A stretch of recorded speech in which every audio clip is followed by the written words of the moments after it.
No worries.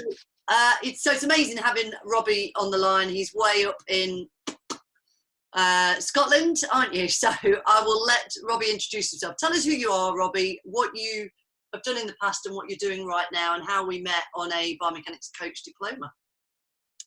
Okay, so Robin Walker, prefer to be called Robbie. I am ex-military, suffered with loads of injuries in the past. And I say suffered with loads of injuries. I had an anterior cruciate ligament reconstruction, but was 6 years between injury and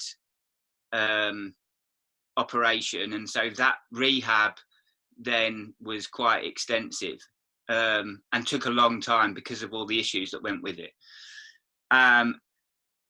And part of the thing when you come out of the military is that you can get fast-tracked for injuries that you've sustained within the military and all the rest of it, which I ended up doing because of a rehab, because of a linked issue with my knee. And the help that I got just wasn't enough. So I went out to help myself. And so that was then down the route of PT. And then before doing that, I was actually at a college doing GCSE maths and IT skills, just stuff to keep me going whilst I was on my journey and like my improvement. And my tutor said, "Oh, you're like my friend Rachel France," and she's a fit. I can't remember her name, and I bang my head trying to think who it is because I'd love for you to go, "Oh, I know you mean." But she said, "Oh, she's really into fitness. You'd really like her." And I was like, "Ah, brilliant, brilliant." And I sort of looked and researched it, and I went, "Yeah, all cool. Like the idea of that." But I always thought it was a bit out of my league, like with the biomechanics, and or certainly then. And so it took me some years of stalking you, if you like, on social media before I actually got the bravery to get in touch with you. So now I am a PT biomechanics coach up in the Highlands of Scotland that has a whole load of other challenges involved, if you like, or did, and now probably hasn't. And I'm also a brand delivery partner for Nordic Walking UK, or is now Walks, because it's sort of something that I'm quite, I want to be able to deliver stuff to people that maybe can't get the more bespoke stuff or the more expensive stuff and all the rest of it. And it's a way to get the masses, but also get that less maybe engaged population into which fitness. Is important right now in particular, yeah. like absolutely vital, which is why I wanted to kind of speak to biomechanics coaches, you particularly as well, in terms of who might be watching this video back, might be somebody who's thinking about becoming a biomechanics coach. And so I found it really interesting, the language you were using about the course being out of your league, and then feeling brave enough to come on the course, which I always find quite intriguing. I get it, I understand it, because I know you and I know the guys who come through, but it's just interesting maybe for somebody watching this to realize that those feelings that they have may be similar to you, and then obviously you come in doing the training and you recognize actually what it is, the way we deliver an inclusive classroom, and what we're doing is exploring a complex subject, right? But actually simplifying it down to just the dude who needs engagement during lockdown, maybe they're stuck at home, just to get out and get moving, but from a point of an informed knowledge. I don't know, how would you describe it now kind of how did it change your view on personal training becoming a biomechanics coach, or did it change? Yeah, massively, because I had all these visions of like going to be personal trainer, going to do this, going to do that, and I got sort of carried away with my little dream, and then it literally the rug was ripped under my feet when when it sort of just went, oh, you're going to be paying rent in the gym, you're going to do this. And I was just like, no, that's not what I wanted to do. This is not my idea of, and I didn't know where to go, what to do and how to achieve it. And it sort of just shattered my little dream, if you like. And then, so I basically came out of the fitness industry, if you like. I didn't even really get into the fitness industry in the first place, if that makes sense. It just sort of, there was other issues. There was the whole move up here. There was some mental health stuff and challenges that went on with all of that as well. So it's like some barriers that I had to overcome. And then Ryan, my son, was like, who you've met, was like, Dad, I want to do the same as you. I want to do fitness. And I was like, okay, fair enough. He goes, yeah, I want us to work together. And so, of course, that was then like the stick up the backside, if you like, to go, right, well, actually, if that's the case, I've got to be there for him, to support him in what he wants to do. And I still enjoyed doing fitness, moving, doing all that sort of stuff. And I still valued I still thought I could give value to people. Yeah. I just didn't know how I was going to do it. And so, of course, then I spoke to you and said, look, this is this, that, blah, blah, blah. I told you the story. And you said, we can really help you. And I was like, yeah, but I don't know if I've had enough skin in the game and that sort of thing. And I bit the bullet, and we chatted and I did it, and it has massively improved my confidence in delivering and doing stuff. I've still got hurdles to get over, of course I have. And sort of, you nailed it a minute ago, or when you said about, I can't remember exactly the bit that you're talking about. I have these moments. It's a bit like, life is just one big challenge. So barriers for people that haven't been in fitness or think that they aren't good enough, everyone's having those same thoughts and those same issues every day for something. And it might just be something really simple that they can achieve themselves. It might be something not so simple where they just need a little bit of a right word, or a bit of a shove in the right direction, or someone that they just go, oh, actually he knows his stuff, or she knows his stuff. Well, actually that resonates for me. It's just trying to help people along, I think, really. Yeah, I totally agree. And I'm exactly the same. I have those moments of feeling like a real fraud, doing videos, be it people speaking to me the way they do about the work I do. But it all comes from, like you, a place of integrity. I just want to help. I just enjoy what I do. I just spoke to Chris Wright a minute ago, and he said, his partner sort of like, knows that he would do this all the time. What he does is slightly different, but I'd do this all the time. I'd do it anyway. I love it. And in some respects, it's a bit of a problem, because people you live with don't sort of see it that way. It still works. So I get it totally. And I'm exactly the same. And I think sometimes people can see you as a personal trainer, biomechanics coach, me, running the education as different. And yet we're exactly the same. I mean, we're different, obviously, but we all have insecurities. We all have those doubts. We all have those moments. But I now know what I'm really good at. I also know really well what I'm not very good at. Yeah. And that's where I kind of pull in other people. So are you working as a personal trainer right now? I know we're in this kind of lockdown. Did you get going with the Nordic walking or the personal training or biomechanics coaching, or were you not quite there yet? So that's the really, really frustrating thing, is that it's not frustrating, it's just life.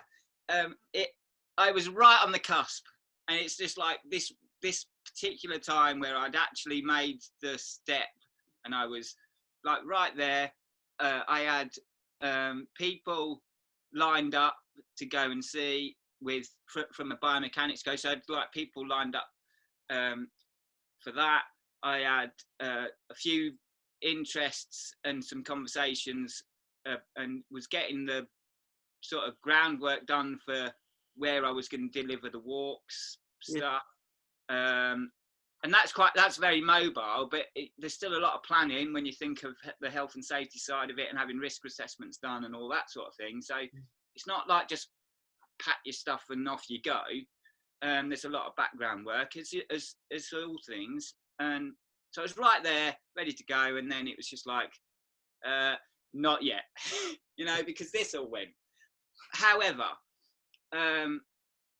it's actually been a help in a strange way, because I've had other conversations with some other people as well, but with all the stuff that's out there now and the people that are offering guidance, of those that you have to be mindful of what they're offering, how they're offering it, and if they've really, and how much value there is, because everyone wants to do the right thing and be nice and helpful and offer advice, but you can just get carried away with what I would say is quite negative advice. So you have to actually read in between the lines sometimes what's out there, and just be mindful of that.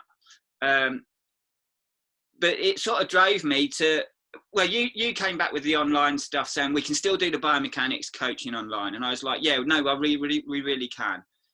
I had a bit of a Kubler-Ross moment, because I was like, I don't know if I can see it well enough online, but actually I know I can. I had to do some soul searching. I had to really have a word with myself. And Ben Kumar, actually, he's done some fantastic stuff, hasn't he? And I know he's a great friend of yours. My first sort of ever conversation with him, if you like, was just a comment on a tweet on Twitter, and he came back with a response, and because of however I was, I took it a bit like it was a bit of a challenge, which I was uncomfortable with at the time, and that was my first experience with him, and I was just like, okay, right, yeah, Ben Keeman, and I left it at that. I just didn't really follow him much, and then he set up the stuff that he's done through this process, and he's commented on a couple of things that I've commented on that he said, like he's done videos and I've commented on. And one of the things that really, he did a video saying how he hates the sound of his own voice, and it just was like, that's me, that is so me. And I commented on it, and he sent back and just said, yeah, but yours is still a voice that needs to be heard, or something along those lines. And I was like, that is exactly what I needed right now, because I'm not really that affected or bothered by this. And this is that, please don't take this the wrong way when I say this, but in the military, you do nuclear, biological, chemical training, so you know how to decontaminate and look after yourself and all the rest of it. So you sort of are conditioned to not react or overreact to these sorts of crises, and you can be a little bit more grounded about it, if you like. And I'm not taking away the severity of it, and I know, but you've got those mechanisms to shield you in place, if you like. So that wasn't a bother for me. It was more like, how am I going to make a start, make a foothold? How am I going to earn money? Because I have lost some income from some of the other jobs that I had to do, that were keeping me afloat. And I'm extremely lucky because Shona's working in the care sector, so she's still working. So we have got income, and it's not dropped a lot. So, I'm incredibly lucky there. But Ryan's now left school. He's continuing with his study, and I'm helping him. I'm homeschooling Evie, and have been anyway because of her stuff. So I've got all this stuff still going on, and we need to get moving. We need to get stuff going. We need to, and people need our help, And so it's like, I need to do this because they need us to be there to help them. And so it's really pushed me down a route to actually get moving. So next week, I was going to do it this week. It's gone a bit peaked on this week. I am doing a free session it's going to be a talk and followed by like a 20-30 minute mini I Move Freely session for a closed group called Future for Heroes, and they are basically a charity set up at Brathay Hall in the Lake District that I went on, and it's just to help people in their transition out of military life into civilian life. Amazing. And any issues they have. And so it's just perfect. It's given me a platform to practice in a community that I'm comfortable with a bit of banter, because I know they're going to, you know, rip me if I mess it up or whatever, but I'm ready for that. And it will just build up my resilience so that I can, and confidence and self-esteem and all those things that we all need to lift and have lifted by people at times. It's coming from the right place though, Robbie, and that's why you know, I predict it's going to go fine. I don't think there's a you can't go wrong. You know, you might say something differently. It's all about coming from the right place, and obviously you being ex-military and getting it, I think that's a perfect start. So I'm just listening to you now, and I'm remembering our earlier conversations and how different you sound now, and how exciting it is for me, you know, the learning we have been through together, you and I, from when I first spoke to you. You were in a really uncertain place, and even though you're still in an uncertain place, you're coming from a place of confidence about who you are, you know, where you want to go, what you're going to do. And it may not sound like that to you, but from where I'm sitting, that's exactly how it sounds. So it's amazing. It's really wonderful to hear that. And I know Ryan's a big inspiration for you, your son. So moving forwards, do you think, and I know you're only just getting going now, we're in lockdown, in terms of doing this free sort of charity I Move Freely session, do you think this could change your business long term in terms of how you envisage it to look?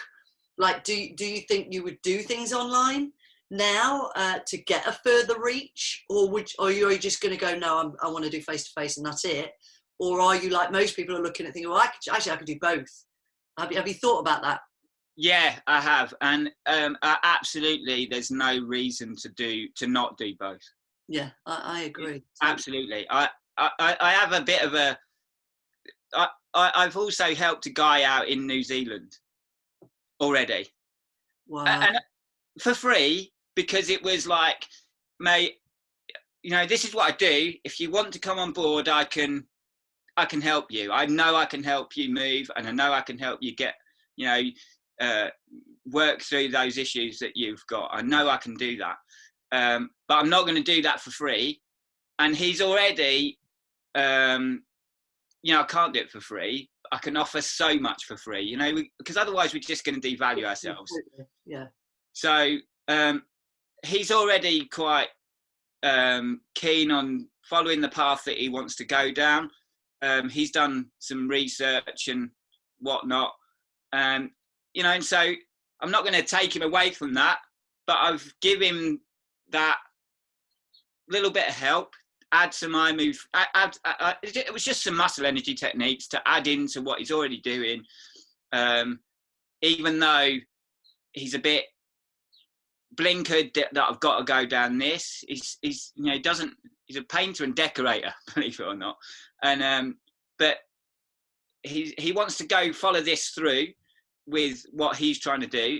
And if it doesn't quite work, then I'm here for him. Yeah. And we can then maybe go down the route of a full screening and go through all of that. And then who knows? New Zealand. Yeah, I know. I mean, just think back a year. You know, would you have imagined it? So, you know, like you say, you don't want to be insensitive to these times. We're fully aware that some people are going through some horrific stuff. So just to acknowledge that, we're not belittling that or downplaying it at all. I'm with you. But at the same time, you think, New Zealand, you know, I've been speaking to Asia and India, Hong Kong, the Americas, Spain, you know, And that wouldn't have happened before. Does that not mean we can help more people? Surely, you know, get the word out there. I'm Who Freely is here. Exactly that. With all of this going on, you have to be mindful of struggles people are going through. That's absolutely 100%. But also, if you just look at the realities of life, everyone goes through struggles. I've lost both my parents, not to this virus, but I've lost both my parents in you know, probably about, must be works out about within a 10-year period. I lost both my parents, and I have been without them for about 5-6 years. You know, it's tough, and I wouldn't wish it on anyone. And I understand that the uncertainty and not being able to see them. I couldn't see mine either because I was still serving at the time. So, you know, I didn't see mine. So I do understand all of that, and I feel for people, and it's not nice. But we mustn't like be detrimental to ourselves in the same thing, and that goes across the board. That goes from us as biomechanics coaches. If we don't try and help people, we're going to not be able to help people later on because we're not going to be able to afford to or to keep running. But on the same token, our clients or the general populace out there, they've got to find some strength somewhere, and it's really hard. I know it's really hard, but that's where we can come in and help them with a little bit of positivity, a little bit of helping them move. You know, the fact that they may be able to move a little bit easier, well, we can guarantee that, you know, and if they can move a bit easier, that might just take that one piece of straw off the back that breaks it, you know. That's how I'm sort of seeing it now. And you know, totally mindful of the difficulties, but we still got to look after ourselves, all of us. Yeah, more so. Expertise that I feel strongly when I did the 5 steps to a successful online presence video, and the response, I had 106 people book onto that one, and the response was just, it's almost like people want permission to continue serving, and I said, you have a duty of care. Yeah. Continue serving, because we need to help people move. People are stuck in their homes, and we have the skills to very easily serve brand new, you know, vulnerable, elderly. You know, I'm Freely is kind of, as I keep saying, anyone can do it. It's so safe and effective. So I think we have a big role to play in supporting the NHS and allowing them to focus on COVID. We'll look after physical health, mental health along the way, because, you know, you will know, coming from the stuff you've shared earlier, is, you know, if you're physically healthy, that helps your mental health. And that's a big aspect of it, isn't it? Is reducing discomfort, feeling like they can move, and then they feel, all right, okay, this maybe isn't so bad, you know, in terms of my own physical and mental health.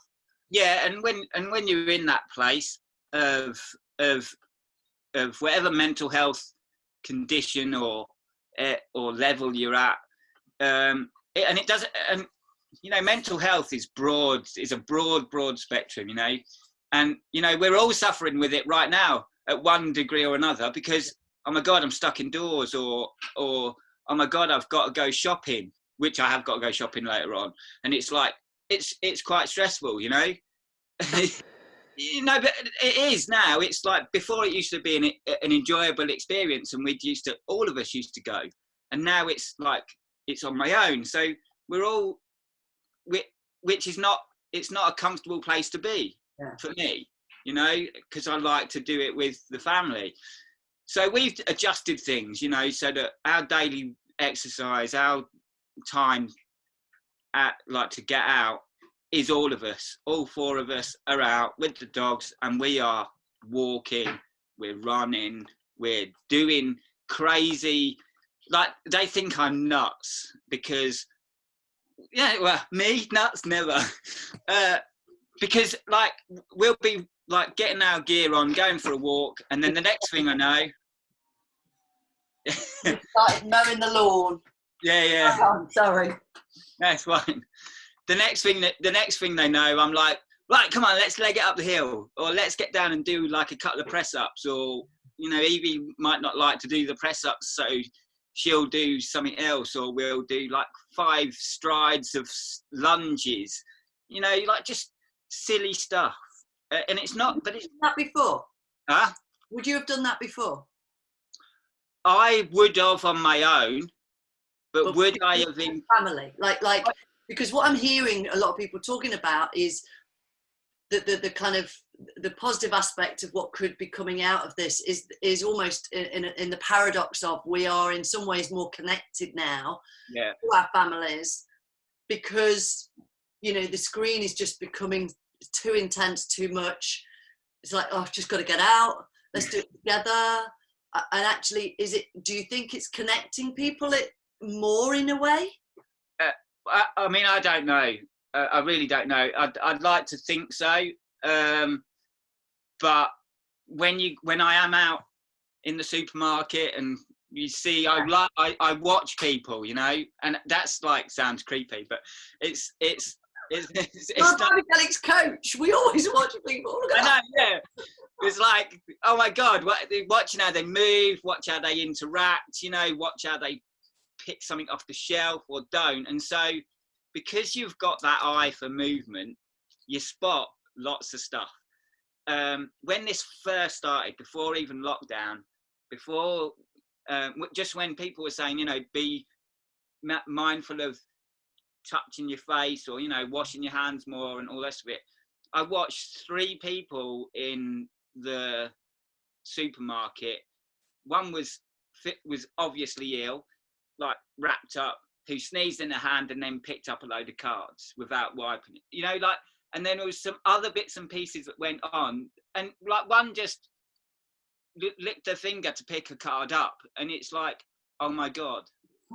So not the same card, I hasten to add, but the point is that when you watch these things, and I've been doing the same thing from a social aspect, because I'm so analytic, I didn't realise it, that that I don't see an awful lot of change in the core roots of human behaviour.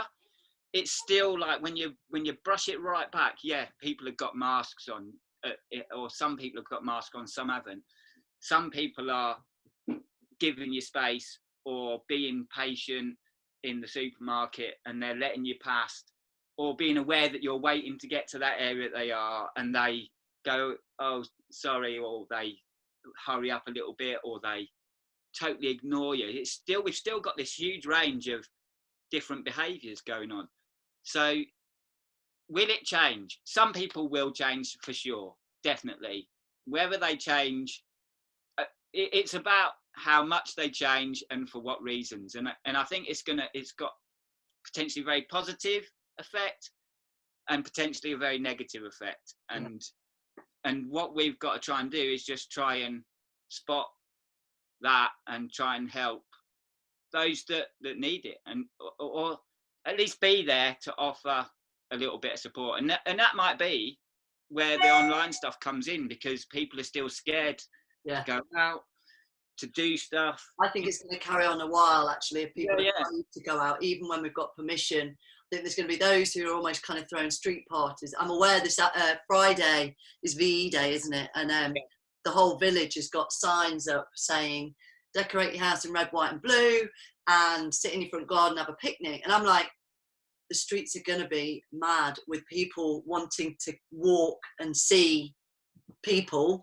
And so I'm thinking I actually might stay in because it is the balance of what's right, and then there's others, as you say, who are just going to be like maybe afraid to go out at all. But okay, so pulling it back then, because I'm aware of time,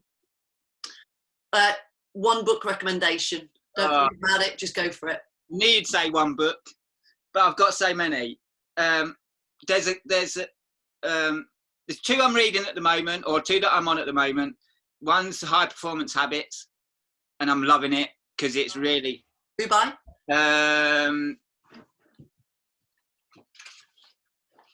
And I'm assuming it's more about around performance, so elite kind of.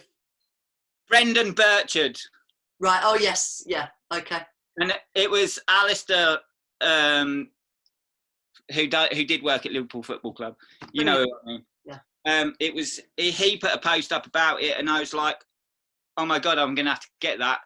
And so I got it. I've got the planner and everything. I'm loving that. There's another one that's came out at the same time. Ollie Ollerton, the SAS guy. Yeah.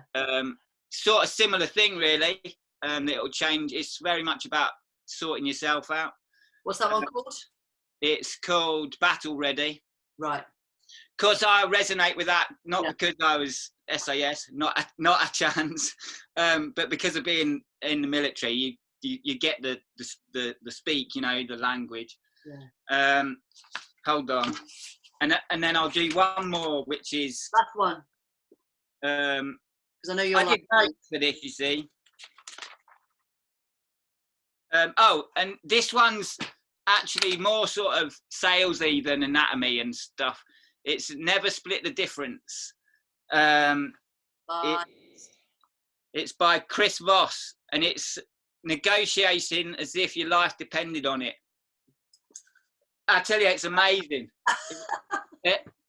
And because everything in life is a negotiation. Exactly. And so actually you can put it to biomechanics coaching, to your sales, your marketing, all of it. So, you know, negotiating to someone that I can help you move better, or you can reach that tin of beans from the top of this cupboard or whatever, you know. So yeah, really, really good. Good. I haven't had those three, so I'll check those out. And then finally, for anyone watching who wants to find you, are you selling services? Where can they find you? Website, social media? So if you want me, then, because I don't mind, I'm not sort of, I'm not worried whether you get hold of me on my personal Facebook page or the business one. So as a business, which will be me and Ryan, that's Boosted Movement. Yep. And that's on Facebook. So at Boosted Movement on Facebook. Robin Walker, you'll find that, because if you just put Robin Walker Boosted Movement in, you'll find us. We're also on LinkedIn, not doing much on that yet, but will be. And I'm in the process of just sorting out a web page, which is www.boostedmovement.co.uk. Amazing. Well, it's wonderful to see your face. And I'm hoping I'll be up in Scotland towards the end of the year. Just don't know when yet. Got to wait for Boris to give the go ahead, and then I'll be in touch. But you have been amazing and honest as always. So I look forward to seeing you soon, Robbie. But you take care. Give my love to Ryan and the folks, and I'll catch you soon. Cheers, buddy. Take care. Bye.